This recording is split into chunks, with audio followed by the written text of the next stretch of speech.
sense when you think about it in that way. Well, I mean, the way he's explaining it right now, I don't think that's too far left. I mean, it's just your opinion. Mm-hmm. I mean, listen, it's a different story if you say, listen, Trump's going to be at this place. Let's grab some hats, grab some lighter fluid, and let's have a little fire. Then that's a different story. But we're Americans because we're allowed to have opinions and we're allowed to have political views.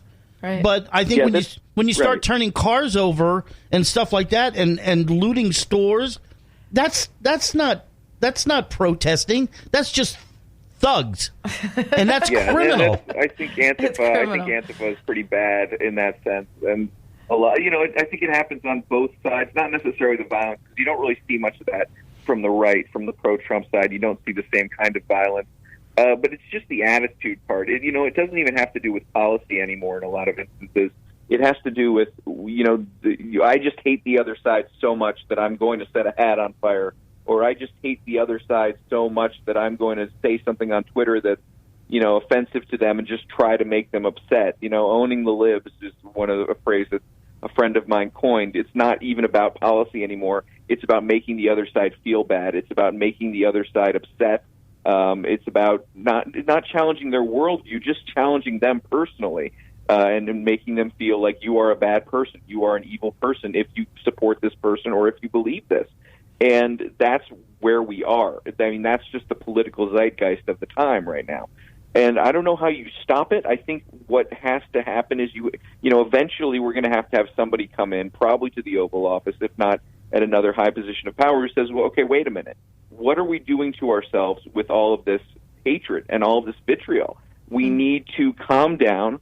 We need to even put policy aside for a second and do some things that are going to bring us together as a country. And the last time we were really together as a country was probably 9/11. I mean, that was the last time we were united in being Americans. And since then, it seems like it's all gone completely the opposite direction. You had the Iraq War, you had the economic crisis, you had Obama who was divisive, and now we have Trump who's divisive. And I think the American people are largely sick of it. The problem is that the bases of the two parties are not sick of it. They like the fight. They like scrapping. They like the fact that President Trump is a counterpuncher and that he, sometimes counterpunches low blows. So it's not easy to see a way out of it. But I really hope that there is a way out of it, because I want to go back to talking eventually about the issues. And I want to go back on my show to being able to ignore the crazy behavior of everybody and talk about actually, the issues that are going to make America and keep America strong, like it was in the 80s and the 90s when I got into politics. How is it working for you now? I mean, are there any triggers that, if you see Trump doing this or something, you want to grab a bottle, or is that still there? Or no, that's not there. I don't. I still do drink occasionally on the weekends. But there's not I'm not doing it to self-medicate anymore. I'm not. I don't have to. I'm sort of caught up in my work, so I can't. But that's good. I mean, I think before what I was doing was I was self-medicating because of a combination of politics and because of the combination of not having anything else to do. That was really what was driving me to do it. But yeah, I mean, there are times when Trump will say something or Trump will do something that just makes me furious, and the way you deal with it is, I'm very lucky. I can talk about it on my radio show. I can use that, and that can be very cathartic to have somewhere you can go to vent, and somewhere where people are listening, and somewhere where there is where people will call in and say, yes, I agree with you, or they'll call in and they'll argue with you. Well, my ex-wife had that effect on me. Yeah, well, I can understand that. It's hard when it's in the family. Yeah. It's hard when it's in the family. And my mom was actually a big Trump supporter, and we were not on speaking terms for quite some time because of it after the election. See, that it was really, really difficult. I think that's ridiculous. Harsh, though. That's the whole point of this. It's not like political views and stuff, but how it impacted people's lives, and families and friends, and just because we have a difference of opinion, I mean, that's stressful. Yeah, but with Trump, I think, and to a lesser extent Obama, it became more, like I said, about a difference of opinion, and more like, what are you thinking? What's wrong with you? You're damaging the country in a new way that we haven't experienced before. And my mom was very much in the Trump base. She's very much a person who listens to talk radio all day long, or watches Fox News all day long. So she couldn't understand why I suddenly became this traitor to the cause, and I wasn't going to support Donald Trump. She had a real problem with that.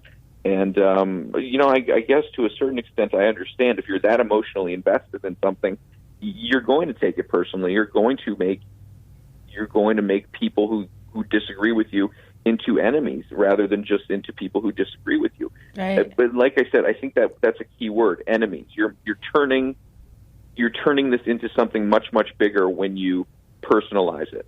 Mm-hmm. Yeah, it does. It does, but people do take religion and politics very personally, and I mean that's everyone's own opinion, but it's damaging relationships and friendships and all of that, and for a basis of opinion. But I could not watch TV and these news talk shows. They drive me crazy. I drink. Yeah, I drink off. I used to love them. Because all it is reporting, and most of these people in office is a bunch of high-priced bellhops, and they're all hypocrites, and they're all taking money, or most of them are. I mean, we've got a guy down here, Charlie Crist, who's just ridiculous. Yeah, He's been, he goes from one party, then he gets out, and he goes to the next party, and he gets voted out, and he goes to the next party. He's on his third party now. I met Charlie Crist at a bar when I was going to college in Florida. That was 20 years ago, though. He's been around forever. Yeah. Yeah, I know Charlie Crist well. I've had my run-in with Crist.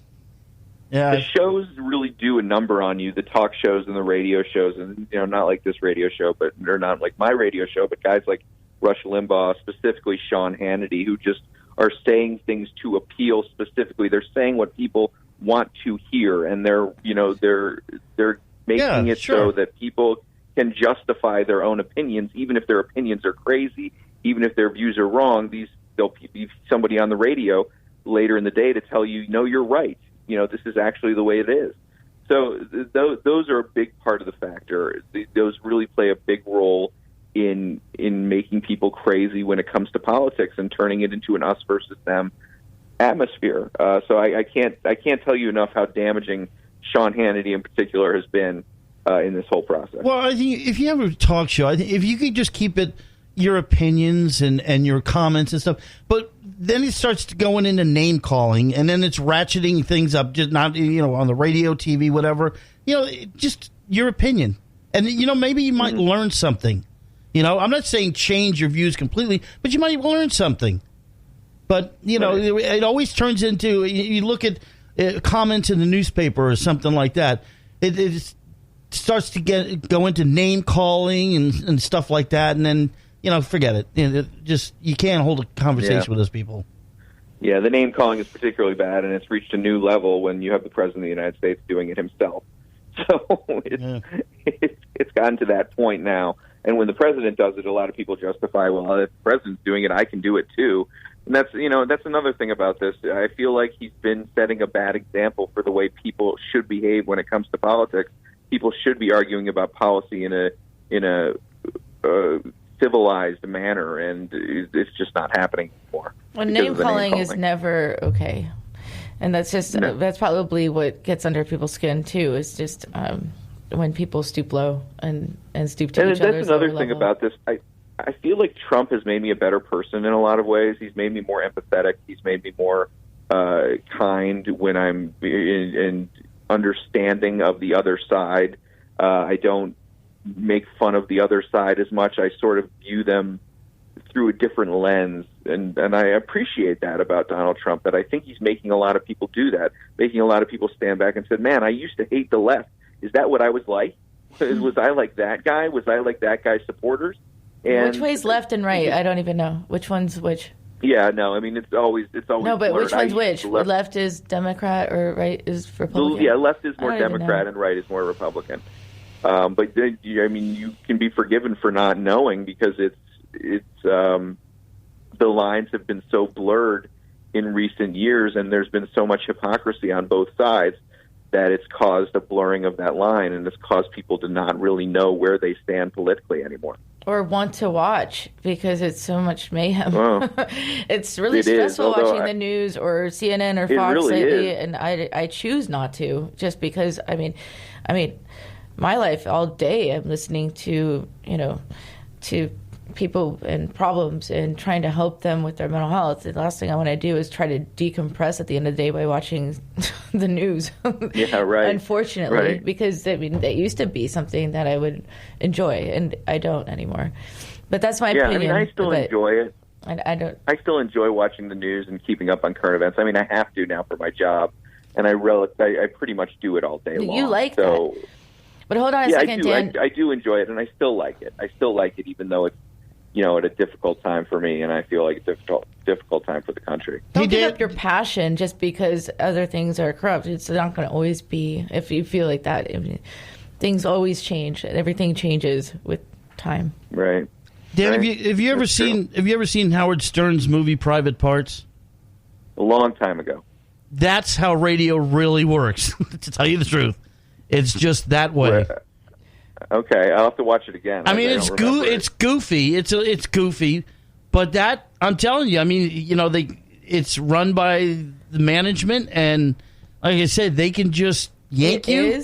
They can build you up or yank you. No, I mean, it goes in their direction, And like I said, you could be a great rock and roll star, a DJ, and then they walk in one day and they decide they're going to go country, and you can adapt or you can take off, one or the other. Well, we'll see. We'll see what happens. Like I said, I've only been doing this for about a year now, so I'm not in any position to really make my own rules. I'm not in a position to, whatever they say and do, I'm going to do at this point. If they say jump, I'm going to say how high.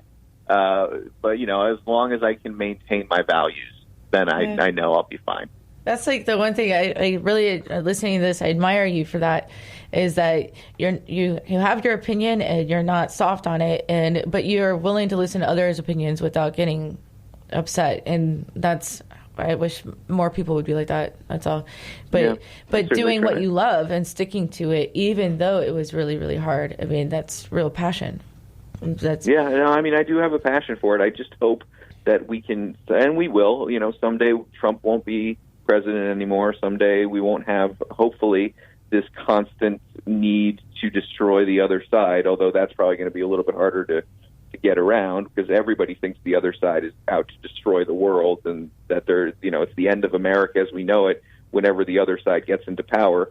But when you sit back and you look at America in this day and age and see how well things are actually going for this country, you can see that the political stuff is really just a sideshow, and it's not really having an impact on our psyche, but it's not having an impact on our day-to-day lives, and we have to stay away from the point where it would, and that's why I feel like Trump is so dangerous, because at some point I'm worried that this powder keg that he's stoking is going to just explode, and it's going to start impacting the economy. It's going to start impacting our foreign policy. It's going to start impacting more than what it already does, what it already has an impact on. And I hope it doesn't get to that point. I hope it doesn't go any further. And we'll see. We'll see what the American people want in this upcoming election, because it's probably going to be a choice between a certain set of political views and a certain type of behavior. And the American people are going to have to decide which they want more and which they want less. All right, well, hold on a second. We're going to take a second break, and we'll be back with Moments of Clarity in just a moment. Please stay tuned. We will return to Moments of Clarity with Tiffany Werner after these messages.